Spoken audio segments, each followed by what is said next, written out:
po mga ka-business, is mapagpalang umaga sa ating lahat mga ka-business na may minamahal. So yun po mga ka-business, ay nagawa lang ako dito ng motor ko mga ka-business. Bibili ako ng langis, bagong langis, tapos bagong battery, tapos ilaw na yung white, solder white na ilaw mga ka-business, para gamitin din naman laban pag na mayroon tayong riding ba mga ka-business. Ilan kuday kumapos kasi kailangan na rin kasi talagang mapalitan din ng langis kasi gawa ng matagal-tagal na rin lakaran nito mga ka-business, saan na nakakarating. Kailangan talaga mapasinok na natin yung mga para mapalitan na langis kasi battery niya mga ka-business mahina na talaga. Tapos ang ilaw ko pa, headlight nagka-problema mga ka-business, kailangan bang alam nyo dyan lang nawala mga ka-business na hindi naman. So yun po mga ka-business, pagsamahan nyo po ako sa aming gagawin. Alright, ka-business, birawa natin. Okay, let's start again. Let's start again.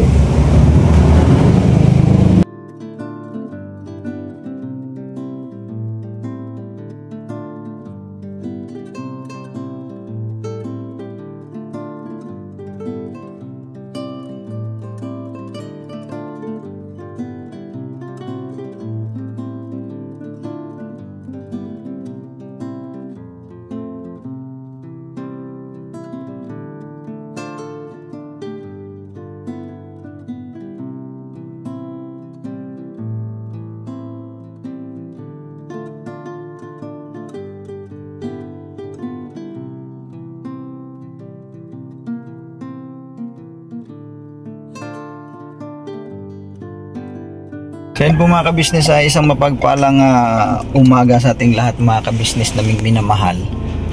Ngayon po ay dito tayo sa parting Bunker Village mga ka-business. Sakop ng Caloocan mga ka-business. Andito tayo sa lugar kung saan yung na-vlog ni Kuya noong mga nakaraan na si Nico mga ka-business, kung natandaan nyo po. Yung isang taong grasa na napakahusay mag-English, no, mga ka-business. Ngayon ay binalikan ni Kuya mga ka-business na minamahal. At ang tabay lang ako rito no, sa sasakyan. Ang dala po namin sa sasakyan, ito yung Ford Ranger mga ka-business na minamahal. So dito lang ako sa loob na sasakyan para ang tabay lang ako rito, nagpapantay lang ako dito, baka bigla tayong paalisin ay may kagad natin mailipat kasi siyempre nakikipark lang tayo mga ka-business. So yun po mga ka-business, sana suportahan nyo po ang vlog ni Kuya no, sa ka-business official, lalong-lalo na po ito kay Nico mga ka-business. At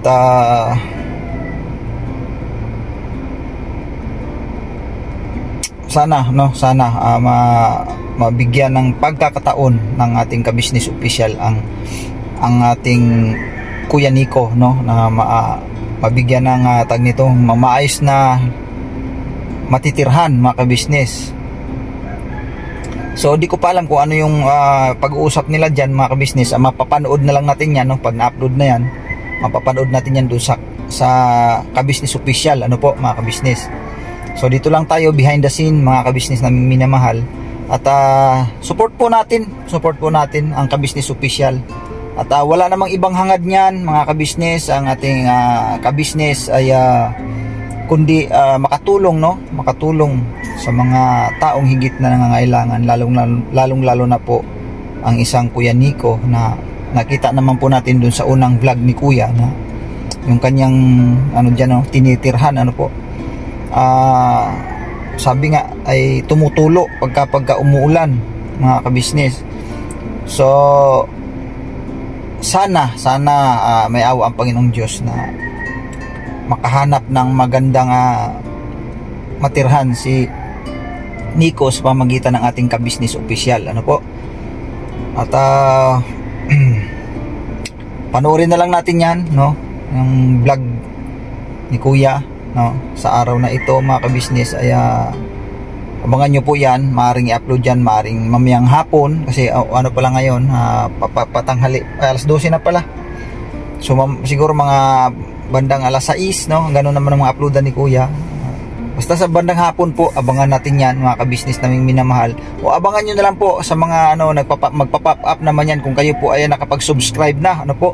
Sa mga wala pa, please subscribe po, Ka-Business Official. Ayan po mga ka-business. So yun pakita natin.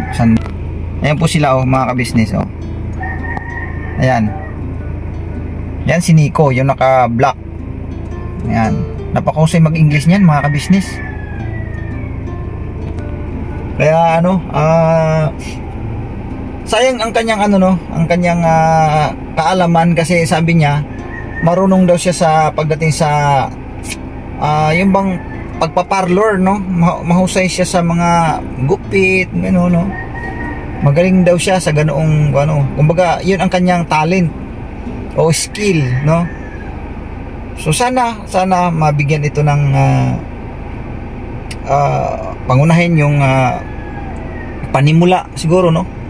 Mabigyan ng ating Ka-Business Official si Nico, no, ng isang panimulang hanap buhay, ano po mga ka-business. Sana magkaroon ng magandang tirahan ang ating Kuya Nico mga ka-business. Support po natin ang inyo pong panonood sa Ka-Business Official, ay malaking tulong po talaga mga ka-business, lalong lalo na po sa mga ganitong kalagayan ng ating mga kababayan, mga ka-business. Ang inyo pong panonood, lalong lalo na kung hindi ka nag-skip ng ads, napakalaking tulong po yan na ma-share din sa mga taong higit na nangangailangan, no? Ang ating isang Ka-Business Official ay hindi nagsasawa, no, na tumulong, no, na katulad ni Nico na higit talaga siya nangangailangan mga ka-business, dahil ang kanyang tirahan nakita nyo naman po talaga dun sa unang vlog na grabe. Sabi nga niya tumutulo nga daw kapag ka umuulan. So sana may awa ang Panginoong Diyos, na siyempre sa Diyos tayo higit na magtitiwala sa kanyang magagawa, ano po. Ang isang Kuya Ka-Business ay ginamit lamang na kasangkapan mga ka-business na minamahal, at sana harinawa na magkaroon siya ng magandang matitirhan mga ka-business, ano po. So panoorin na lang po natin yan sa upload ni Kuya kung ano ang kanilang pag-uusap ngayon mga ka-business. Alright, so dito antabay lang ako, at di pa namin alam kung after nito kung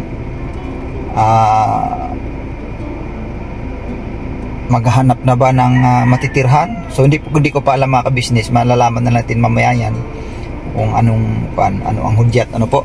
So hanggang dito lang muna mga ka-business, antabay lang ako rito. Alright, so yun po mga ka-business, ay nakauwi na tayo, no, galing sa KB House mga ka-business. Galing tayo dun sa pagmimisyon mga ka-business naming minamahal. At yun, naihatid na rin natin dun doon sa bahay nila ni Kuya Miko, no. Naihatid na natin kasama si, ngalan ba yung isa, nakalimutan ko na uli mga ka-business, yung kaibigan ni Kuya Damo. Sorry po, nakalimutan ko yung pangalan. So yun, naihatid na natin, okay na, no, mga ka-business. So dito na tayo sa Falcon mga ka-business naming minamahal. Ay tatapusin ko lang yung aking iniwan kaninang ginawa mga ka-business, no, dahil nga nag-mission kami, agaran na umalis ka agad dahil importante, no. At iniwan ko na pansamantala yung motor na inayos ko kanina. Ngayon tatapusin ko po yun mga ka-business, kasi meron pa akong doon dapat ano tayo, langis. Maglalagay pa ako ng langis kasi na-drain ko na yun kaya lang di ko pa siya nalagyan yung bagong langis.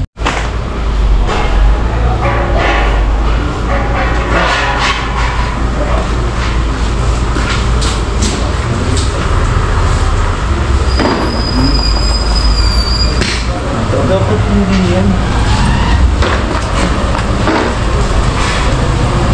Yan po mga ka-business, tuloy natin, ayusin ko ulit ito. Ilagay na natin yung langis. Yung langis pala. Yung langis nasa pala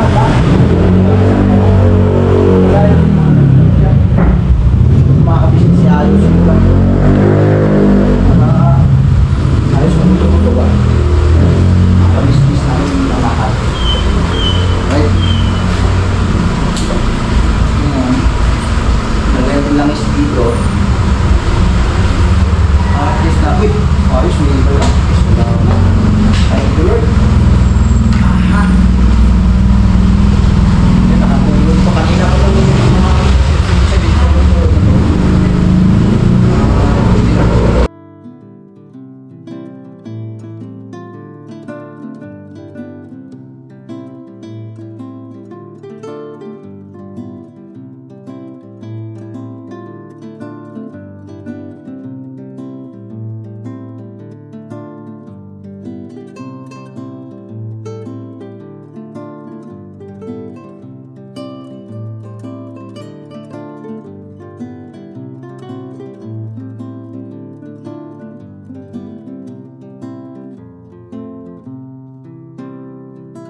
gumagana na yung hazard dalawa.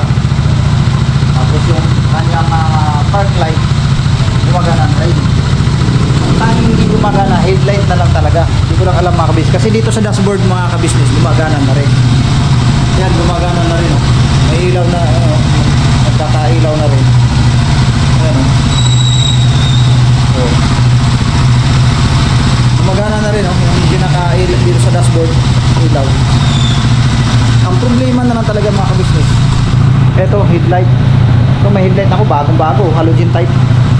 Ano to siya, sabi nga nung maganda daw to, napakalinaw nito mga kabisnes.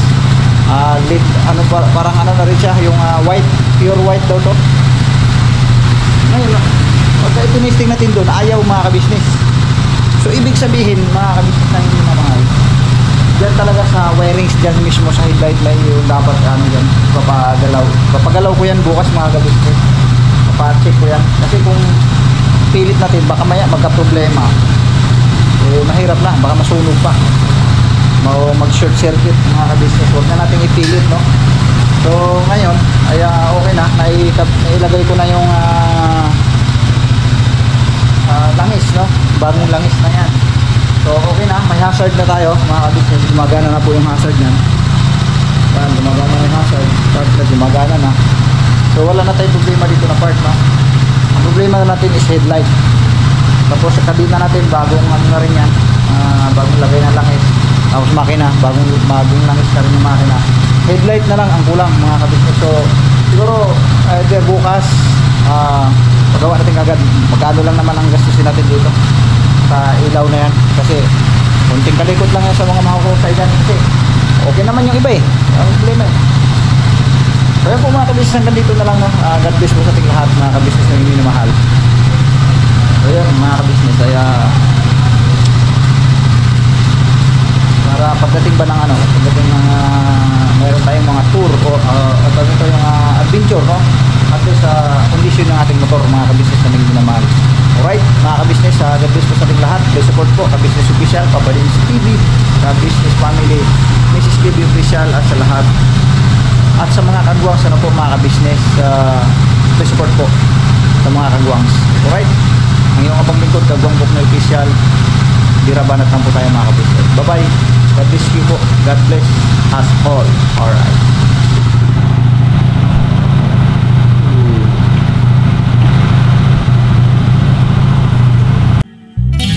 Sa bawat araw na lumipas, kabisnes ay nagagalak. Maraming taong natutulungan, pagpalain ng may kapal. Sa bawat araw nagdaan,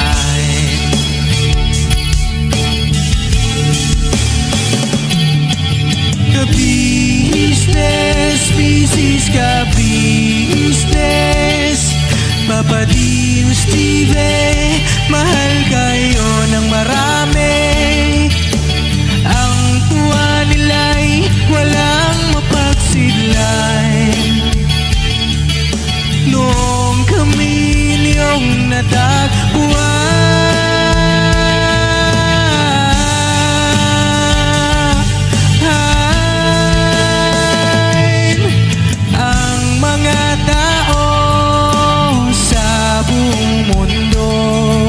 maging ang mga OFW, sinubaybayan mga pagtulong nyo, panalangin nila, sana'y hindi kayo magbabago.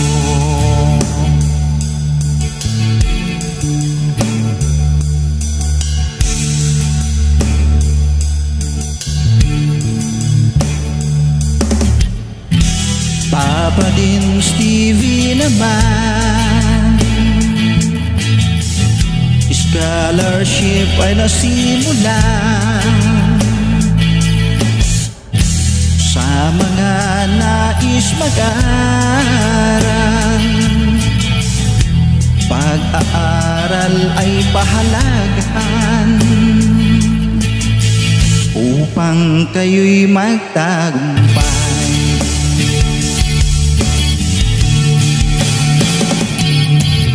Ka-business, Mrs. Ka-business, Papa din Steven, mahal kayo ng marami.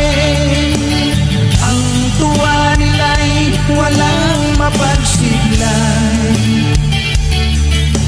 Nung kami ninyong natagpuan,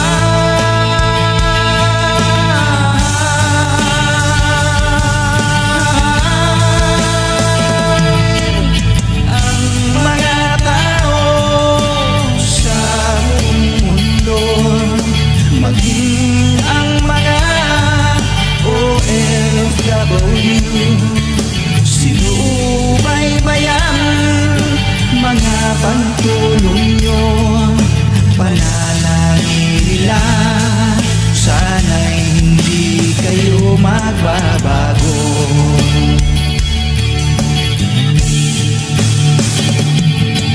Sponsors at subscribers naming minamahal, walang sawa kami sa inyo'y magpasalamat. Mula pa noon at hanggang ngayon, walang sawa kayo ay tumulong.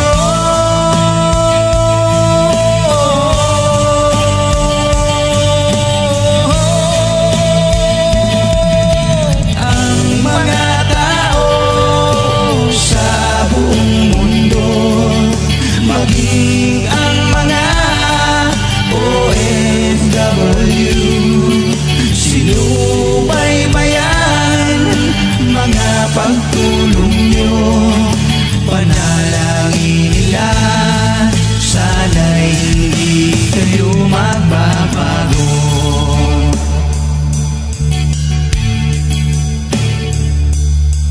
Panalangin nila,